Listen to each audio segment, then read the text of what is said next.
Eu começo com uma foto histórica, que deveria virar até um quadro que deveria ser pendurado numa das alas nobres do Supremo Tribunal Federal. Temer, Lula, Sarney e Dilma. Eu estou começando a falar, e vai ser uma live breve, sobre a grande noitada, a noite de gala do Supremo Tribunal Federal, Tribunal Superior Eleitoral, TSE, que aconteceu ontem como o evento do século em Brasília. Por que a ordem foi colocada desta maneira? Porque a Dilma e o Temer se odeiam. O Lula, do lado do Temer, mais ou menos. Se não se estapeiam, não se esmurram, estavam ali, mais ou menos civilizadamente naquele instante. E o Sarney, com o recheio do sanduíche, isto é o Brasil de sempre. O que houve ontem à noite, lá naquele salão do Tribunal Superior Eleitoral TSE? A posse da grande figura nacional, do homem diante do qual todos se ajoelham, do homem que faz hoje do Brasil o que quer, dos brasileiros o que quer, e faz dos políticos o que quer. Qual é o sentido que tem a posse de um presidente do Tribunal Superior Eleitoral para levar à cerimônia todos os ministros do Supremo Tribunal Federal, uma grande parte de ex-ministros, 3 ex-presidentes da República? O que havia de tão especial? Eu vou me atrever a responder dando a minha opinião. Uma parte estava ali por razões de temor. Autoridades que preferem estar de bem com o carrasco do que com o padre que vai dar a bênção na hora da forca. Então, ele se tornou uma pessoa intocável. Intocável.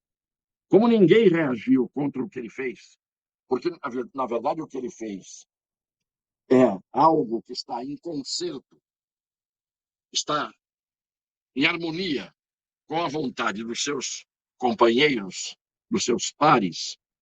Leia-se Lewandowski, que assumiu a vice-presidência ontem, leia-se Barroso, leia-se Fachin, que largou a presidência ontem, Carmen Lúcia, Rosa Weber, Gilmar Mendes. Todo mundo sabe como é que eles vêm agindo e o que eles têm apresentado.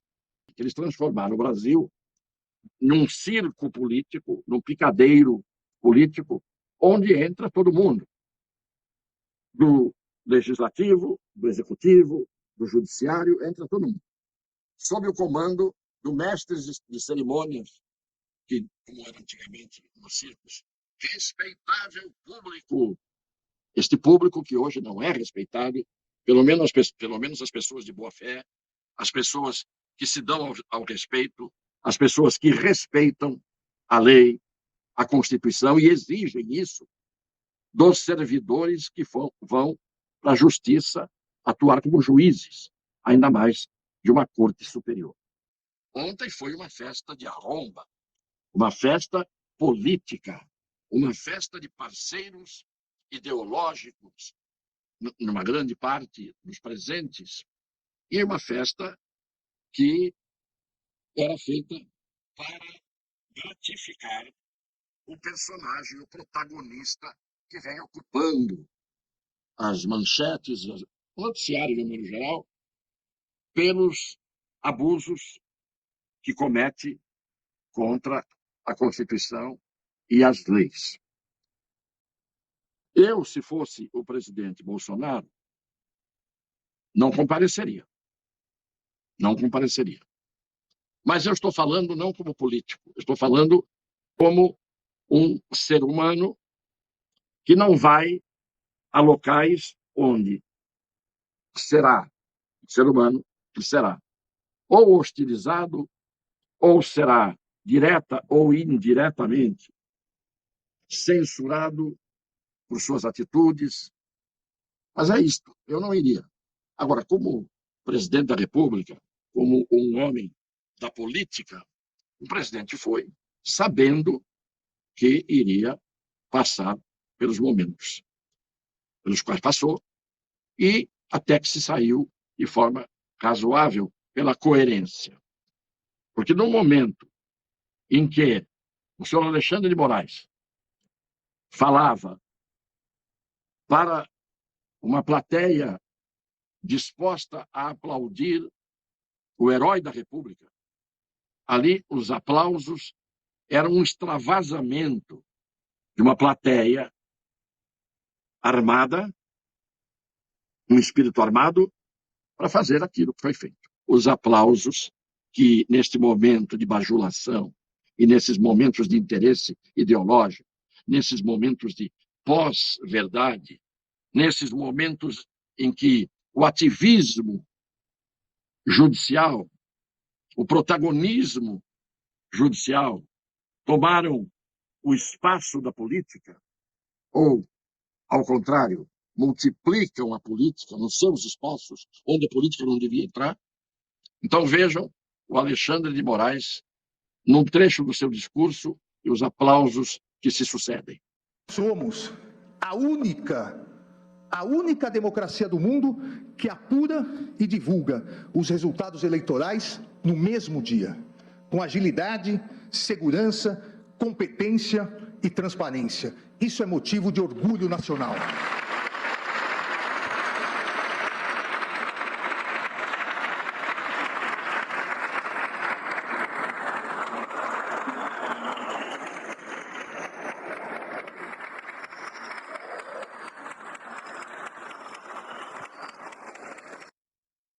Provavelmente, alguns devem ter ido às lágrimas de comoção, de emoção, diante da grande heroína nacional que recebeu esses aplausos, porque esses aplausos não foram dirigidos ao senhor Alexandre de Moraes, foram dirigidos à heroína da noite, à grande figura homenageada da noite, à urna eletrônica.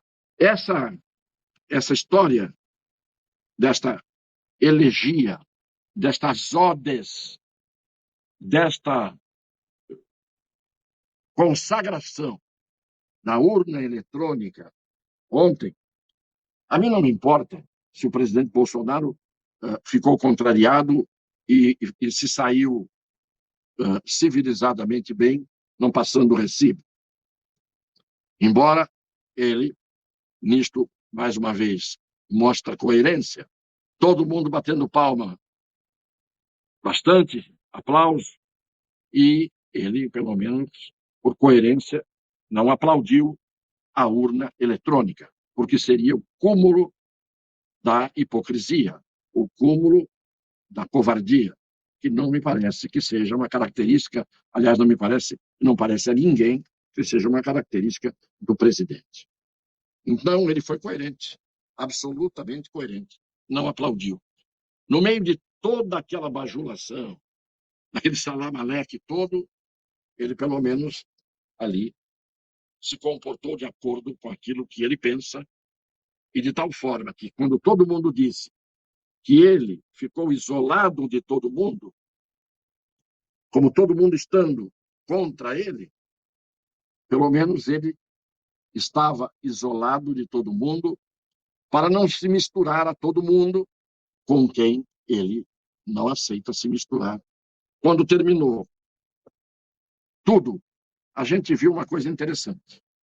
Um ex-presidente da República, que foi condenado em primeira instância, um processo criminal, o mais rumoroso da história do Brasil, foi condenado por 3 desembargadores federais em segunda instância, foi condenado pelos ministros do Superior Tribunal de Justiça, STJ, com os olhares de aprovação do Supremo Tribunal Federal ao longo do processo, estava ali o ex-presidente Luiz Inácio da Silva como uma figura maiúscula para alguns daqueles que foram parceiros jurídicos na sua condição de condenado no caso da Lava Jato.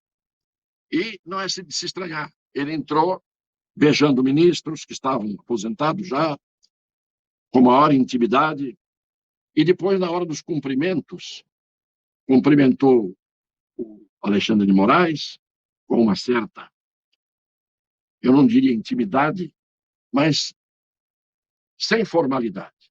Numa hora dessa, um presidente empossado diante de um candidato cumprimenta o candidato como cumprimentou o outro candidato, o Bolsonaro. Se cumprimenta civilizadamente. O protocolo exige um comportamento. Mas o pior foi o abraço que o Lewandowski e o Lula se deram. A cena é muito rápida, e hoje já na internet não achei mais esta cena, que a impressão que a gente tem que as plataformas foram convencidas a tirar esta imagem. O abraço do Lewandowski com o Lula é algo comovente também. Um gesto de extrema amizade fraternal. Então, a gente sabe que há um compadrio, uma amizade. Se amanhã eu for julgado por algum ilícito de que me acusam, o juiz, se for meu amigo, ele tem que se dar por impedido e entra um outro juiz neutro que não me conheça, que não tenha amizade comigo, que não seja familiar, porque a lei determina assim. Mais uma vez, a minha manifestação aqui acabou parecendo ser política. Por quê? Porque eu falei de algumas coisas que não eram estritamente do direito e da justiça, do justo, que eu procuro sempre defender aqui, independentemente da minha posição política. Mas quando eles misturam tudo lá, quando eles apresentam na posse de um tribunal que vai reger as eleições daqui a 45 dias, apresentam aquelas cenas que a gente acabou vendo e transformam aquela cerimônia, que tinha que ser discreta, não política, evidenciou-se uma relação entre parceiros que ficou muito claro. E isto tira a independência, a credibilidade e tira a aparência de isenção de uma corte num momento como esse. O Alexandre de Moraes, ele, além de falar das urnas, como eu já disse, ele citou que a liberdade de expressão é relativa. Que as pessoas têm uma liberdade de expressão, mas não podem praticar crimes, ofender os outros, difamar, etc. Ora, a liberdade de expressão está consagrada como uma liberdade importantíssima. Não precisa ele avisar que a liberdade de expressão é relativa. A liberdade de expressão está consagrada, não é liberdade de expressão, é manifestação de pensamento, é consagrada na Constituição. Ali está consagrado. É livre a manifestação do pensamento. É salvado a hipótese do anonimato, etc. E tal. Muito bem. Quando a Constituição diz é livre a manifestação do pensamento, a Constituição está ampliando isto. Embora tenha um outro artigo que tenha o mesmo peso na balança, o mesmo valor, e eu vou dizer aqui, sem nenhuma falsa modéstia e com um orgulho pessoal, quem redigiu o artigo que protege as pessoas em relação à liberdade de expressão foi este laivista que está aqui falando. Eu tenho orgulho de ter deixado para os meus netos, redigido, idealizado e redigido por mim, o artigo 5º, inciso 10º, que diz: são invioláveis a honra, a vida privada, a intimidade e a imagem das pessoas, respondendo pelos danos morais e materiais o autor da violação. Esse artigo 5º que o senhor Alexandre de Moraes citou ontem, se ele não sabe, ficou sabendo a partir de agora, eu redigi. Eu nunca fiz propaganda disso. E olha que a Constituição foi promulgada em 88. Renovo aos meus queridos seguidores, caríssimos seguidores, e na sexta-feira eu vou aqui fazer uma pergunta que eu considero muito importante e eu gostaria que todos respondessem para me clarear as ideias. Eu estou pedindo, então avisem os que puderem avisar as outras pessoas, amigas, para que assistam a live. A live de sexta-feira vai para o ar às 20h em ponto e depois permanece, evidentemente, na rede, nas redes sociais. Então, sexta-feira, depois de amanhã, a última live da semana, às 8h, estou pedindo ajuda a todos para me clarear ideias. E eu levo muito a sério a opinião desses caríssimos, leais e fiéis seguidores. Um beijo no coração das pessoas de boa fé.